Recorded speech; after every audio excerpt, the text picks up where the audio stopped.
Today we're going to talk about a new documentary that took about more than 7 years to finish. And this is really the story behind those three Holocaust survival that never had a chance to tell their story.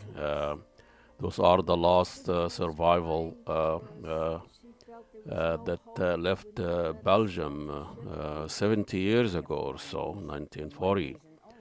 A film documentary by Laura Seltzer. Nobody Wants Us is their story. So everybody was in great despair there on that ship. We had good luck. We met the right people. This was the thing. You work for almost 10 years on this documentary, and eventually you finish it. Congratulations! A lot of sweat, a lot of begging, a lot of work, and eventually it's done. Is out there. The film is about some of the last Holocaust survivors who were able to escape war-torn Europe and be allowed into the United States. But it was difficult for them. It was, it's told through the eyes of three teenagers, Simone, Annette, and Malvina and Irving. Annette was only 3 years old. But so you do get a perspective through, their struggles to dodge the bombs in Belgium. They were Belgian Jews.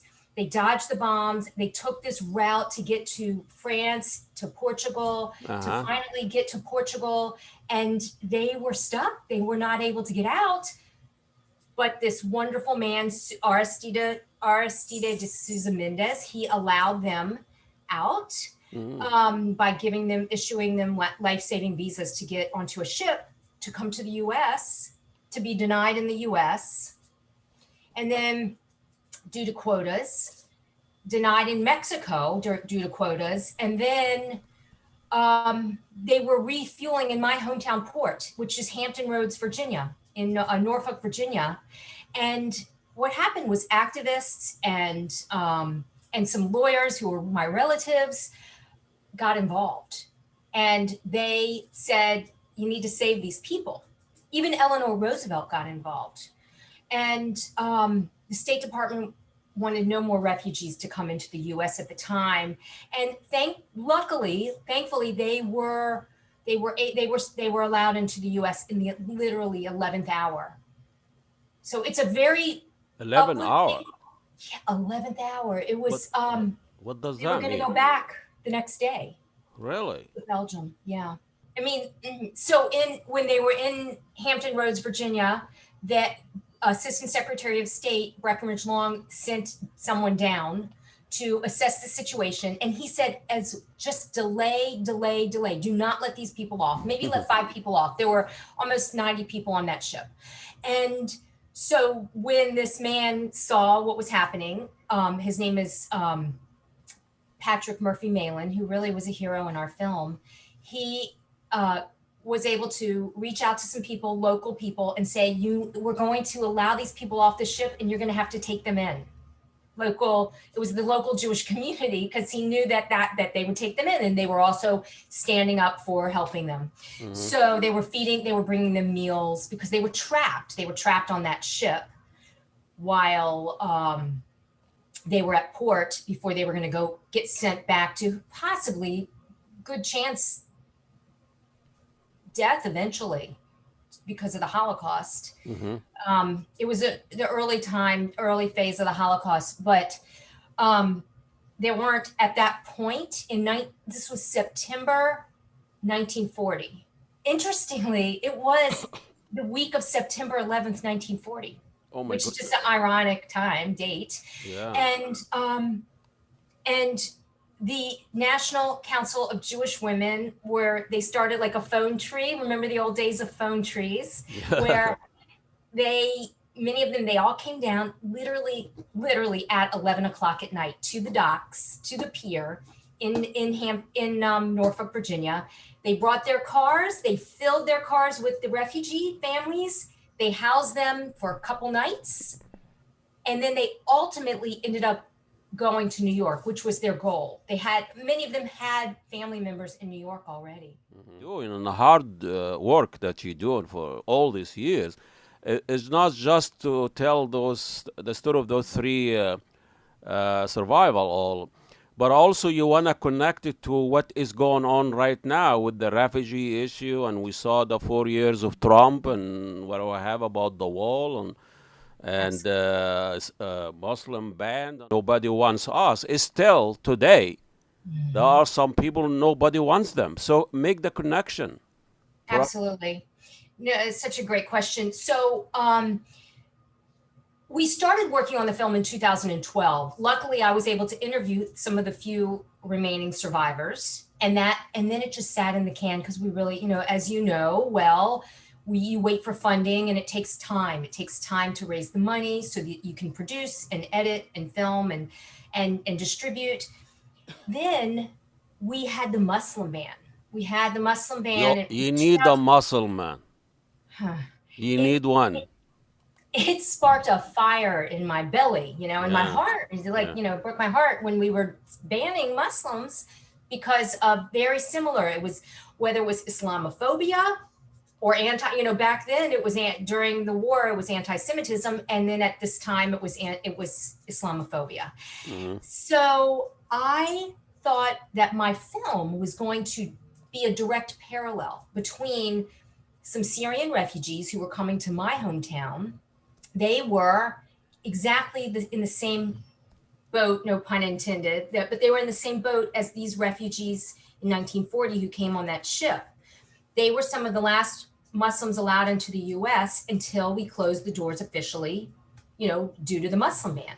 Mm-hmm. So I was following them for a good year, a couple families. And it was interesting how I got so close to them. I felt so privileged. And just so lucky to have these new friends in my life. And one of them is still like a sister to me, Nihad. Uh-huh. And their escape, dodging the bombs, losing everything, leaving everything behind, losing family members, was so the post-traumatic stress of what they went through and what they have left behind and the people that are still behind in Syria or Lebanon, various areas, Greece. It was hard for them to tell their story on camera yet. I see that. It is very hard to relive it again, I guess. Mm-hmm. And so how do you get them to speak and talk to you and trust you and tell them the very intimate, horrible experience? I know. That's your role as a filmmaker, I suppose. Yeah, and I will tell you that they talk to me at length in their homes. And as you can imagine, as you know firsthand, a Muslim family is always so warm and welcoming. And, there's always a meal. There's always a great meal involved. Yeah, food open up a lot of things. Oh, the best. I've learned some of the best Syrian recipes. And, but. Well, how about we're sharing that, your website and the film here, and so people can actually get more information, after this interview. Okay, sorry about that. Go ahead. Absolutely, yes. Yeah. I'm happy to. It's nobodywantsus.com, and I can tell you more about this whole Pay It Forward campaign to get the film into schools. What we're working on now,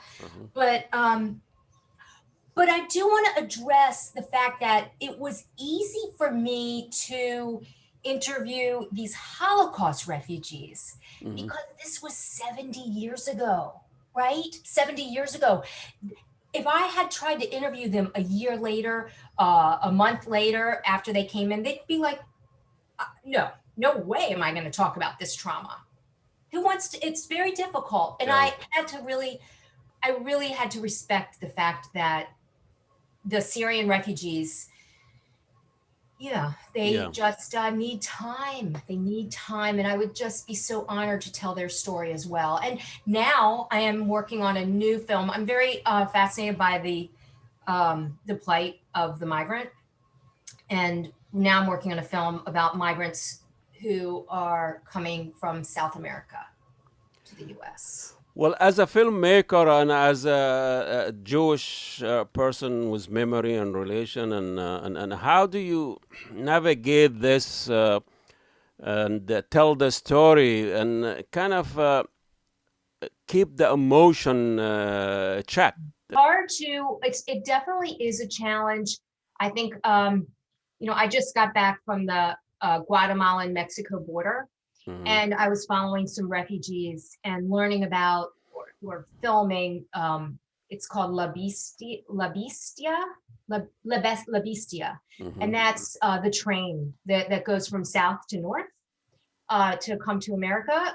And people have to jump the trains.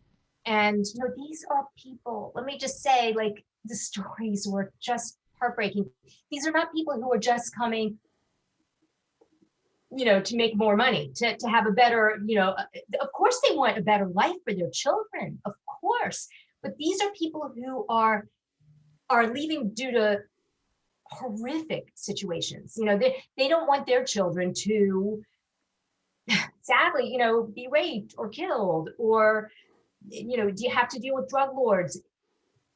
There's some really tough things that people are escaping right now, and refugees are often escaping.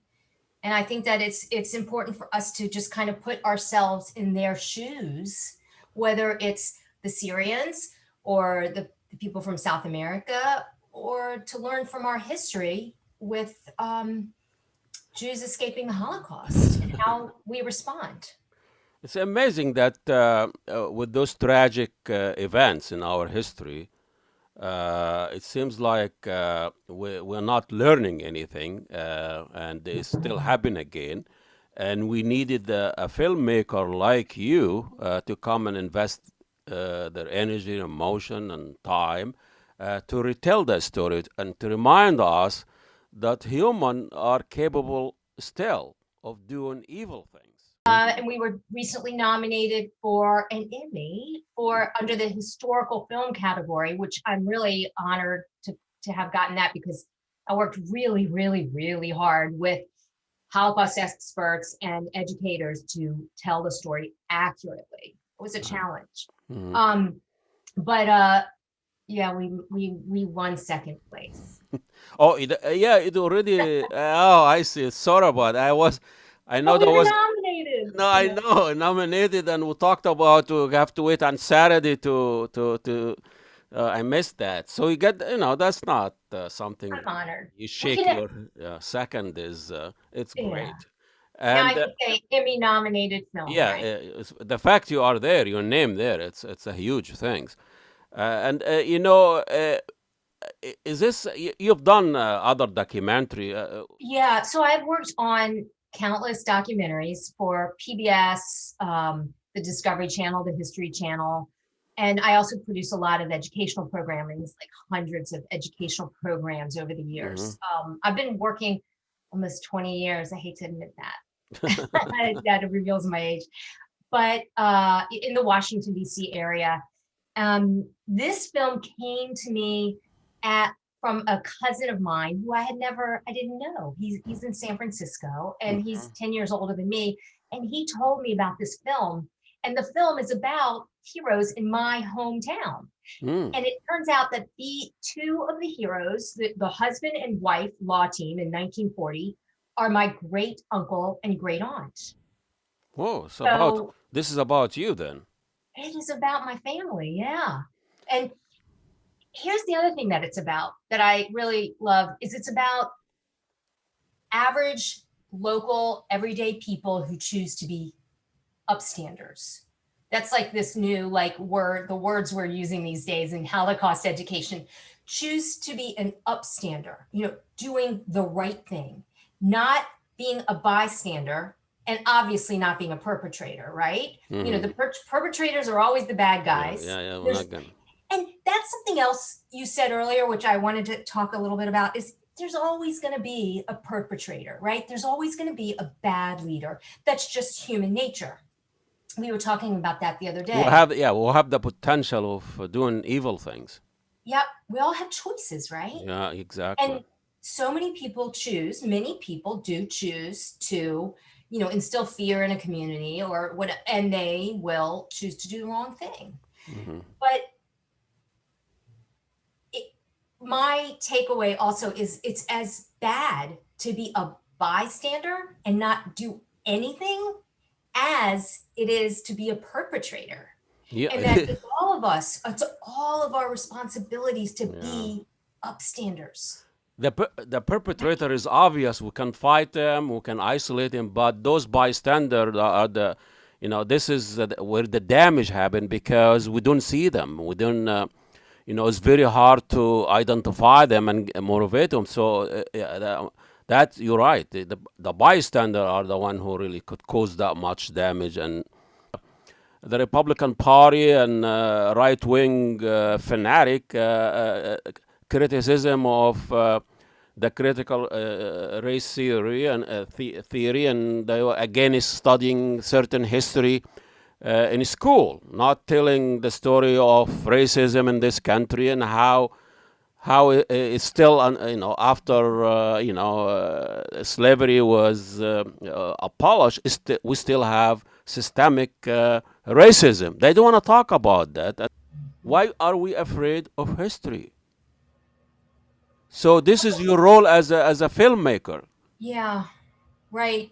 And then I put myself, let's just do this. Let's do this little exercise together. Let's put ourselves in the shoes of, we could do, you know, of the people who could choose to be bystanders. Like how scary it must have been for the Germans and the, you know, who were being told, if you help these Jews, what's going to happen to you and your family?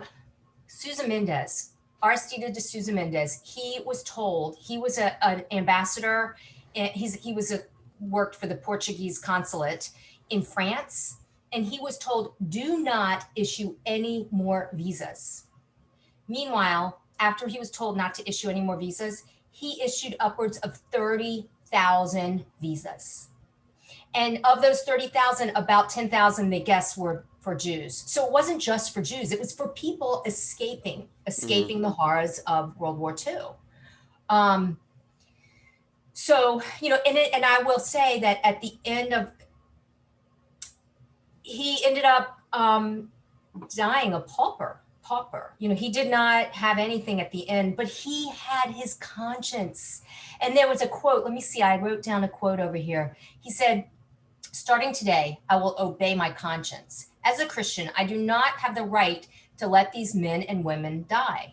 And so, you know, he made a choice and he suffered because of his choice, but he really didn't, right? There was work on this film for 7 years and put it all together, and now it's out there and you saw it. Sometimes you feel, did I tell the full story? What am I missing? What your own reaction to when you first saw the whole project together, as somebody who actually lived through it? Gosh, it's such a great question. When I was writing it, or after I had conducted all of the interviews with these survivors, these refugees, I had so much content. I didn't even know what to do with all of it. It was hard to figure out the focus. And then when it was coming together, I was thinking, nobody's interested in this. Nobody's interested in this. Nobody. Then I brought in these child actors, and I hired an amazing watercolor illustrator who created these original illustrations for the film. And then at the end of the film, I have kids reacting to the film. And then I realized, this is something really meaningful. But so I just want to say, if anybody's listening to this and is thinking about writing a book, writing a story, telling a story, making a film, don't give up on it, just keep on. If it's something, if it's something that you're passionate about, keep on working on it. And if you get stuck, do not be afraid to ask for help. So at the 11th hour of my editing, I brought on a writer to actually help me look at the story and construct it in a way that PBS and people all around the country would really be able to relate to it. Especially teenagers, I was hoping to relate to it. So there's my takeaway is, if it's meant to be told, like, you have a beautiful story. So who is, sometimes you have a perfect audience. Define that perfect audience that you could be targeted by that film, by that documentary. Absolutely. We've got two audiences. And one, like my dream audience, is the school systems, right? The teachers are real teachers who are teaching US history, world history, World War II history, social studies. A lot of the teachers were loving the film because we're giving them supplemental materials. We've created 14 modules, educational modules, to accompany the film, which was also really a lot of work and really gratifying to do, which I can share with you as well, as well as opportunities to volunteer today. I think if you just go to nobodywantsus.com/volunteering, I'm already there. learn about volunteer opportunities today. Wonderful. You said there is two audiences. Did I miss one? No, not you know. The second audience has been the Holocaust survivors and their children. And they really love this film because they feel like they can connect. They were there. They understand. We're giving them a voice, even though they're not in the film, but their voice is in the film as children survivors. It's amazing how art reshape our reality and how we tell history through art. And it's still, I know it's a documentary, but it's still a story. It's still a narrative. In a way that is fictionalized part of it, because you have to make choices and you tell a story. It's interesting you say that your ideal audience is school system and teacher. How that fits in this hyper reaction to critical race, teaching critical race theory in school, or teaching racism and slavery in school, and a lot of legislation, a lot of school now they are limiting what you can teach in school. Have you faced any of that when you went to a school to show your film? Well, two answers to that. One is that I think 12 states now are have mandatory Holocaust education. Mm-hmm. So I'm focusing a lot on those 12 states, and they're using it as supplementary materials because teachers need content, and we've created all this content. Yeah. Second is at the end of the film, it's really it's just like, it's a moment in the film where you're kind of taken aback, where 13-year-old, 12 or 13-year-old Malvina, she gets off the ship and she's in Virginia, which is in my hometown, and she sees, she doesn't speak English, but she sees a bathroom and she needs to go. And so there's colored bathrooms and there's white bathrooms. And this is a little girl who, at the beginning of the film, her head was knocked against the wall by the non-Jewish kids. The teachers were examining her scalp as a little Jewish girl for lice. And the teacher's saying, "You're clean and you're very well groomed for a Jewish child." We hear that. Child. Yeah. And so she now comes and she's told by some strange lady, who's taking her in, "You can't go to that bathroom." And she was like when she recalls this later in life, she was telling how she's like, "I just left this and now I'm considered colored." Like, she didn't understand that she just left something and now she's coming to the same a same kind of horror in the US. Of course, it didn't involve her because her skin color was white. Interesting. right? I mean, yeah, it is about Similar. power. Yeah. Yeah. Uh, So Laura, this is really a wonderful to finally to get a chance to talk to you and talk about your documentary. You've been working on it for a long time. We talked before, and I know you how hard you work on this, and eventually you got it through. Congratulations! You've been nominated for Emmy, and then you got the second, which is great. And are you gonna come here to Minnesota to show your film? The I international would film is, be yeah, that will be a good audience for you. I would be so honored. I would be so honored. Maybe we could do, now that things are opened up again, maybe we could do a big in-person screening. Yeah. Pre-COVID, we were doing in-person screenings and they were like sold out shows. And really, I think the key, it's only a 43-minute film. So the key is to have a really interesting panel discussion with an audience afterwards. And And then we have, people can buy the airing next on your PBS station. wonderful Laura Schultz's. I mean, the last name, can you run it to me? I have issues Sure. names.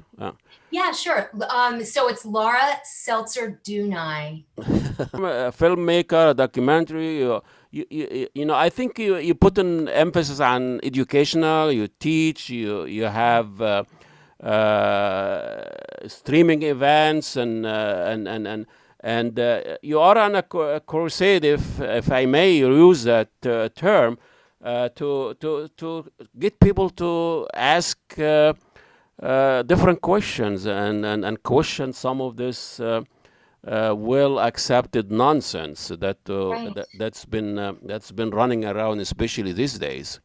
And for people to stand up for what they believe in when they see injustice served, whether it's a refugee crisis, whether it's the Palestinian situation. You know, I fully believe that we need to be supportive when we see wrongdoings. We need to stand up and we need to speak up and we need to lend a hand when we can. Having me. Enjoy the rest of the day, and I think we'll have you here. And this conversation is not going to end anytime soon. So we still have to keep this conversation going. And good luck with your next project. Thank you. All Thank you, Laura. right. Have a great day. You too. And that.